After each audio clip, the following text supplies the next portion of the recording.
Rieccoci a Primo Siderpare, ci rigorosamente in diretta, sono le 23:20 e abbiamo l'ultimo collegamento della serata ed è un collegamento sicuramente meritorio, perché abbiamo collegato il sindaco di un paesetto del Veneto tra i più belli che esistono, che è Asolo, è Mauro Migliorini, e noi l'abbiamo chiamato perché questo sindaco, vedete, dopo aver finito di fare il sindaco ha detto: c'è necessità, c'è bisogno, mi tolgo dalle vesti di sindaco. Molto probabilmente lui era un infermiere, è ritornato a fare il lavoro da infermiere e a dare una mano a chi ne ha bisogno, e quindi i complimenti vanno per prima cosa a Mauro Migliorini, quindi i complimenti inizio a farli da qui.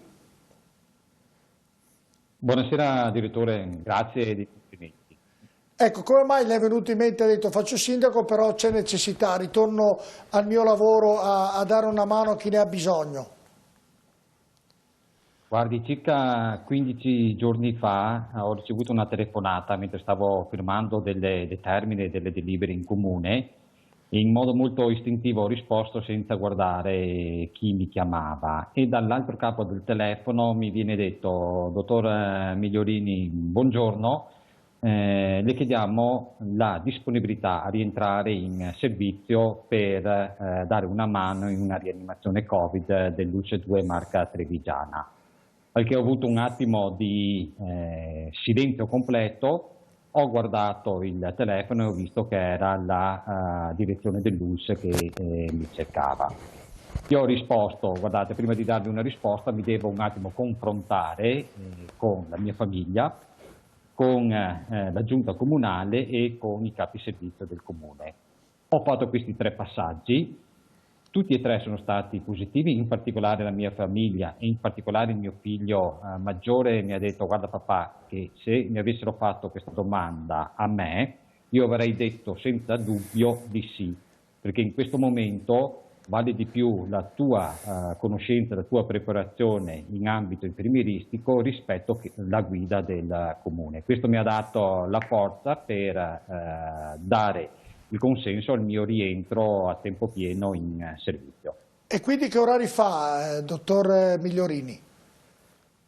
Io faccio turni mattini, pomeriggi, notte, ho delegato le funzioni di sindaco al mio vice sindaco, con il quale ci sentiamo quasi tutti i giorni, o via Skype o via messaggio, una volta alla settimana una conferenza, una videoconferenza con i capi settore del comune, però l'attività amministrativa va avanti, e io sono convinto che in questo momento di emergenza ognuno di noi deve fare la propria parte. Ognuno di noi deve dare, per le proprie conoscenze, per le proprie competenze, il proprio contributo, e ha ragione mio figlio maggiore, le mie poche conoscenze, le mie competenze le ho messe a disposizione e ho preso servizio dalla settimana scorsa in una rianimazione Covid dell'UCE 2 Marca Trevigiana.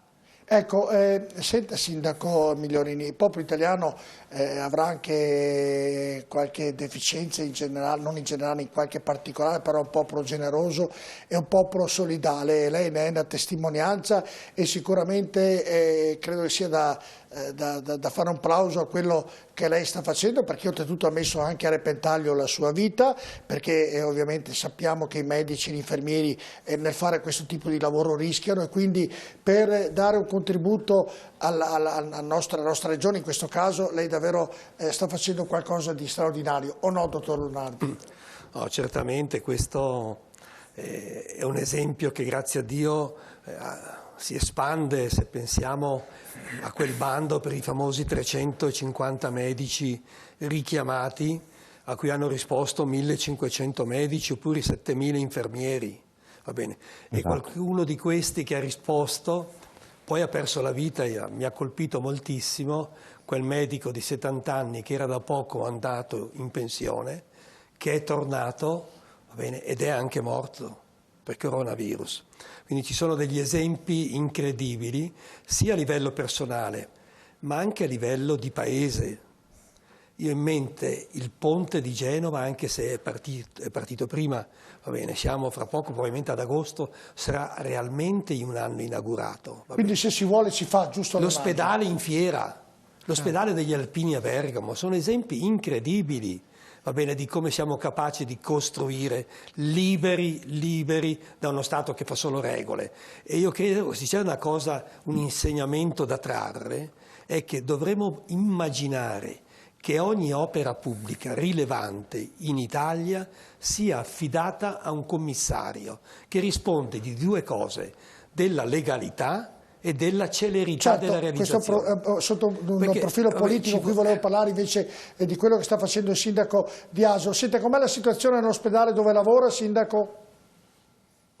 L'ospedale in cui lavoro è stato, diciamo, per il 50% riconvertito per accogliere i pazienti affetti da Covid. La rianimazione ha 11 posti e accoglie solo pazienti Covid. Tutta l'attività delle sale operatorie, escluse le urgenze, è stata momentaneamente sospesa, come pure tutte le attività ambulatoriali. Sono stati riorganizzati interi reparti dalle medicine, anziché le lungodegenze, anziché le geriatrie, appunto per accogliere questa tipologia di patologia.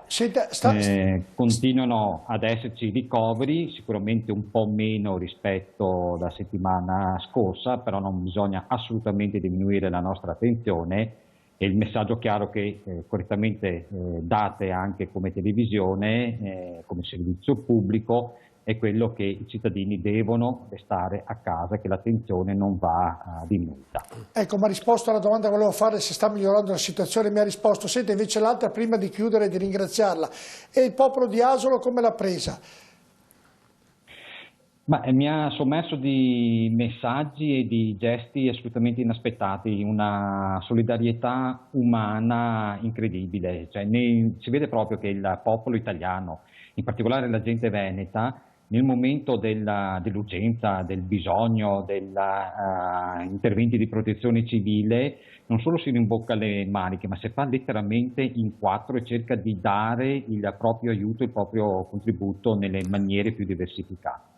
Quindi prima ha fatto lei il volontariato per dare una mano, però dalla stessa parte ha avuto dalla sua cittadinanza, insomma, come giusto sia, come giusto che lei abbia avuto i meritevoli complimenti e applausi per quello che sta facendo.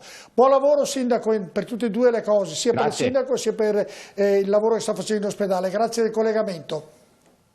Grazie e buona serata a tutti. Bene, siamo quasi arrivati in conclusione. Leonardo, volete aggiungere qualcos'altro da questa puntata?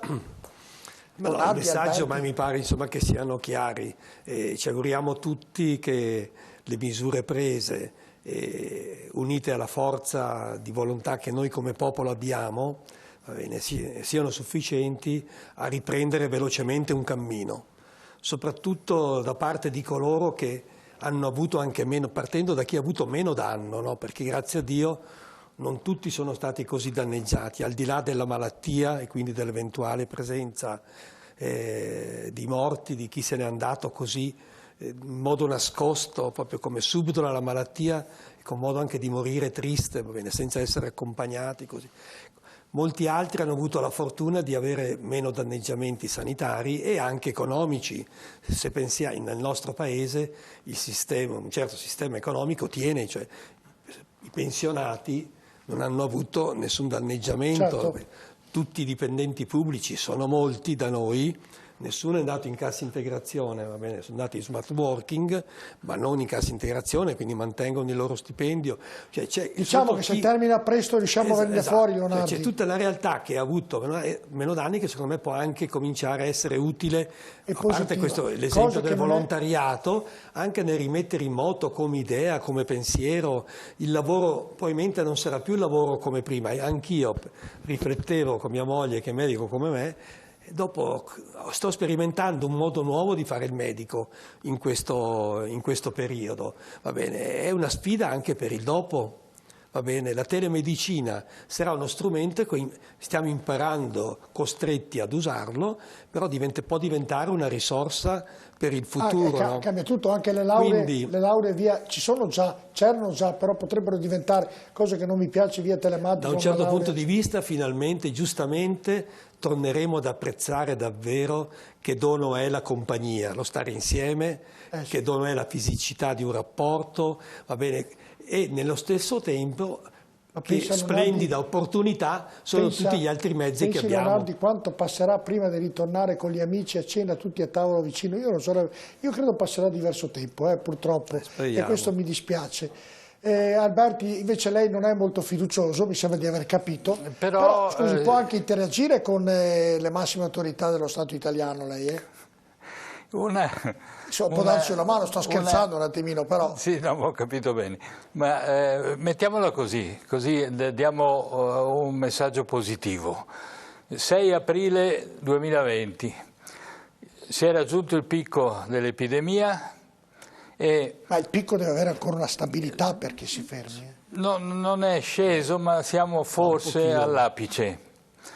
E il 6 di aprile il governo italiano ha varato le misure giuste per l'economia nostra. 6 aprile 2020. I posteri a brevissimo diranno... Sì, però lei non è soddisfatto, ho capito, lei mi ha raccontato la cronistoria, mi ha raccontato quello che è successo oggi, però il suo pensiero mi sembra un po' Questo è il mio però lui ha detto, augurio. Aspettiamo, il tempo sarà galantuomo, mi sembra che lei voglia dire. È un tempo ravvicinato. È un tempo ravvicinato. Grazie Ubaldo Leonardi, buon lavoro, grazie a Massimo Alberti, davvero grazie a tutti e due di essere intervenuti a Primus Inter Pares. Saluto Elisabetta Corazza, che arriva, Elisabetta dalla redazione arriva, eccola qui. Saluto te Giorgio, saluto Ci sono qualche altra novità prima di chiudere, Elisabetta? Da casa. C'è qualche altra novità che io non ti ho chiesto prima di chiudere? Ti posso dire che Attilio Fontana ha dichiarato che Bertolaso sta bene e che crede sia anche uscito dall'ospedale, quindi questa è una buona notizia. Per questa buona notizia diciamo che invece l'Inghilterra è in apprensione per Boris Johnson, che è stato ricoverato in terapia intensiva. Auguriamo anche a lui una guarigione veloce, davvero. Saluto Dennis, in redazione 2, Dennis. Grazie, buona serata. E saluto ovviamente Marco e Claudio in regia. Vi ricordo domani mattina 10:25 per chi non può uscire da casa si sintonizza su TV7 Triveneta e c'è un insegnante che vi fa fare per mezz'oretta della ginnastica. Poi tutti i giorni alle 12:30 siamo in diretta col governatore Zaia, quindi potete collegarvi sempre, rimanere collegati su TV7 Triveneta. Dalle 12:30 alle 13:30 tutte le novità che ci racconterà il nostro governatore, augurandoci come quella di oggi e quella di ieri, man mano che passano i giorni, queste notizie che lui ci darà migliorino. Buonanotte a tutti. Questo programma è stato offerto da Dispar, Eurospar, Interspar. Da 60 anni, il valore della scelta.